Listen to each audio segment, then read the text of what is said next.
Hybrid విధానం ద్వారా మహానాడు జరుపుకుంటున్నందుకు, అలాగే కస్టర్డ్ పోర్ లో నాయకులందరూ కూడా ఏకగ్రీవంగా మంచి ఐకమత్యంతో ఈ కార్యక్రమం చేస్తున్నారు. వారందరికీ ముందుగా ధన్యవాదాలు తెలియజేస్తూ, ఈ మహానాడు విధానం మనకు అసలు నెల్లూరులో జరగాలి.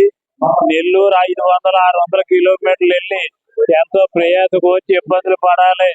ఈ ప్రస్తుత పరిస్థితుల్లో ఫైనాన్షియల్ క్రైసిస్ వల్ల డబ్బు పొదుపు చేయాలన్న ఆలోచనతో మన ముఖ్యమంత్రి గారు నారా చంద్రబాబు నాయుడు గారి ఆలోచనతో ఈ క్లస్టర్ ఇన్వాల్వ్మెంట్ ద్వారా 1783 క్లస్టర్ల ద్వారా ఈ కార్యక్రమాన్ని జరపాలి. గ్రామాల్లో నాయకులందరూ దీంట్లో పార్టిసిపేట్ చేయాల ఆలోచనతో ఈ విధానం ప్రవేశపెట్టారు. ఇది చాలా ఆనందించదగ్గ విషయం. ప్రతి కష్ట ఏరియాలో 500కి మించి నాయకులు ఇందులో పార్టిసిపేట్ చేయడం జరుగుతుంది. అంతేకాకుండా ప్రభుత్వ విధానాల్లో, పార్టీ విధానాలు, తెలుగుదేశం పార్టీ ఆవిర్భావం నాటి నుంచి నేటి వరకు చేసిన కార్యక్రమాలు, ఈవేళ ఫైనాన్షియల్ క్రైసిస్ కానీ, ఇటు అన్ని రంగాలు, ఇటు విద్యారంగం కానీ, ఇటు ఇరిగేషన్ రంగం కానీ, వ్యవసాయ రంగం కానీ, అన్ని రంగాల్లో కూడా, వైద్య రంగం కానీ, ఏ రంగంలో అయినా ముందుకెళ్ళడానికి ఒక ఆలోచన విధానాన్ని తేవడానికి ముఖ్య కారణం మహానాడు విధానం. మన ఆలోచనలన్నీ పార్టీలో ఈవేళ మహానాడు ద్వారా ప్రతిబింబిస్తాం. అలాగే మనకి దేశ రాజకీయాల్లో కూడా మన పాత్ర ఎలా ఉంటుంది అన్నది కూడా తెలియజేయడానికి కూడా ఈ మహానాడు ఒక వేదిక.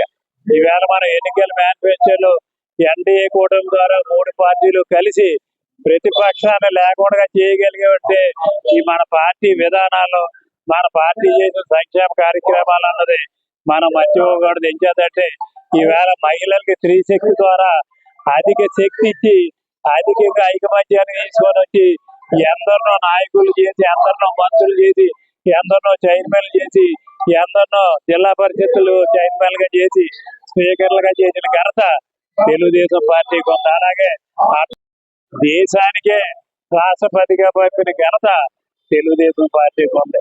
ఇది బీసీ ఎస్సీ వర్గాల నుంచి ఎంతో మందిని మంత్రులు చేసిన ఘనత తెలుగుదేశం పార్టీకి ఉంది.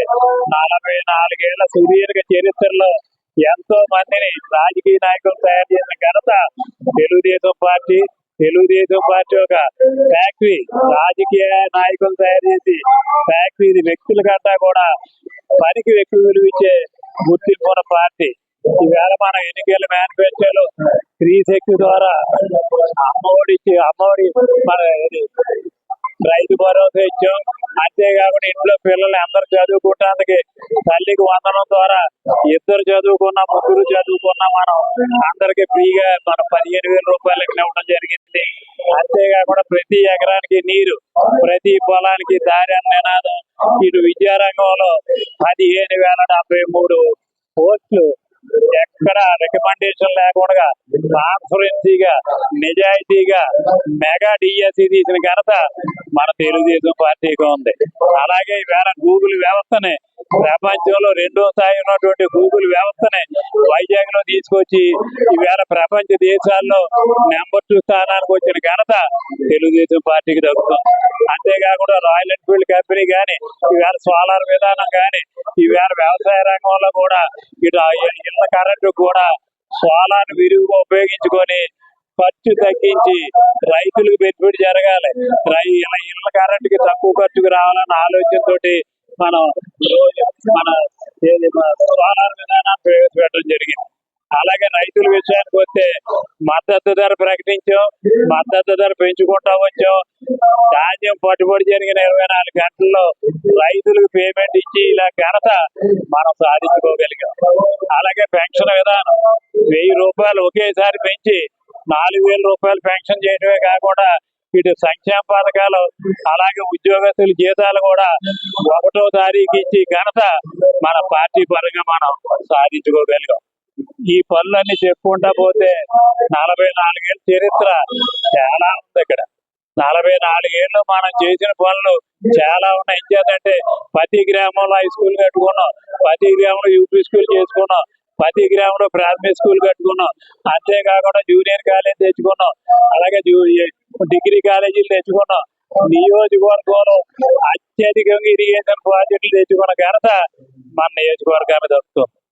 ఈవేళ ఎక్కడో టౌన్ లోటి సిమెంట్ రోడ్లు, టౌన్ లోటి ఎల్ఈడి లైట్లు, గ్రామాలకు తెచ్చిన ఘనత సిమెంట్ రోడ్లు తెచ్చిన, ఎల్ఈడి లైట్లు తెచ్చిన, టౌన్ కి సమానంగా పల్లెటూరుని అభివృద్ధి చేసిన ఘనత తెలుగుదేశం పార్టీకి ఉంది. ఇంకా తెలుగుదేశం వచ్చిన తర్వాత టౌన్ కి పల్లెటూరుకి తేడా లేదు. టౌన్ ఎలాగుంటుందో పల్లెటూరు ఎలాగుంటుంది.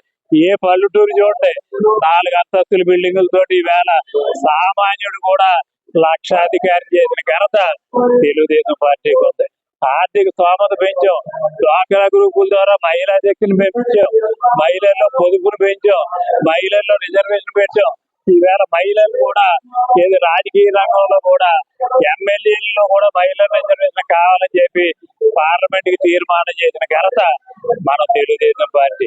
అన్న ఎన్టీ రామారావు గారు పార్టీ స్థాపించిన దగ్గర నుంచి ఈ 44 సంవత్సరాలు కూడా అట్టడుగు బడుగు బలహీన వర్గాల అభివృద్ధి కోసం, వీళ్ళ సంక్షేమంలో ముందుకు వెళ్ళడం కోసం రాజకీయ రంగంలో, ఇటు వ్యవసాయ రంగంలో, ఇటు ఉద్యోగ రంగంలో, ఇటు వ్యాపార రంగంలో, అన్ని రంగాల్లో కూడా బడుగు బలహీన వర్గాలను పైకి తీసుకొచ్చిన ఘనత తెలుగుదేశం పార్టీకి ఉంది.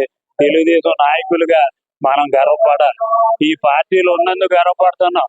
ఇచ్చేదంటే ఎక్కడ తాటాకులు పాక లేకుండా చేసిన ఘనత తెలుగుదేశం పార్టీ. ఏ గ్రామం చూడండి ఎక్కడ పాకలు లేవు, అన్ని 2 అంతస్తులు 3 అంతస్తులు 4 అంతస్తుల బిల్డింగ్లే. ఆర్థిక స్తోమత సామాన్యుని కూడా పెంచి అన్ని రంగాల్లో ముందుకు తీసుకున్నటువంటి పార్టీకి మన గ్రామం తరఫున, మన నియోజకవర్గం తరఫున, మన రాష్ట్ర నాయకులైనటువంటి యువ నాయకులు నారా లోకేష్ గారికి, అలాగే దీనికి విజనరీ లీడర్ అయినటువంటి మన నారా చంద్రబాబు నాయుడు గారికి, అంతేకాకుండా పార్టీ వ్యవస్థాపకులు, పార్టీలో తెలుగుదేశం పౌరుషాన్ని చూపించినటువంటి నట సామ్రాట్, నట విరాట్, ప్రపంచ దేశాలు మెచ్చుకున్నటువంటి ఏకైక రాజకీయవేత్త అయినటువంటి మన యుగ పురుషుడు ఎన్టీ రామారావు గారికి నివాళులు అర్పించి ఆయన పుట్టినరోజు కార్యక్రమంగా ఈ మహానాన్ని మనం 44 ఏళ్ళు బట్టి జరుపుకుంటున్నందుకు గర్వంగా ఉంది. ఈ పార్టీలు ఉన్నందుకు మనందరూ కూడా గర్వించే పరిస్థితులు పార్టీ మన గౌరవం పెంచుతుంది. కాబట్టి పార్టీకి రుణపడి పార్టీకి ధన్యవాదాలు తెలియజేసుకుంటున్నాం.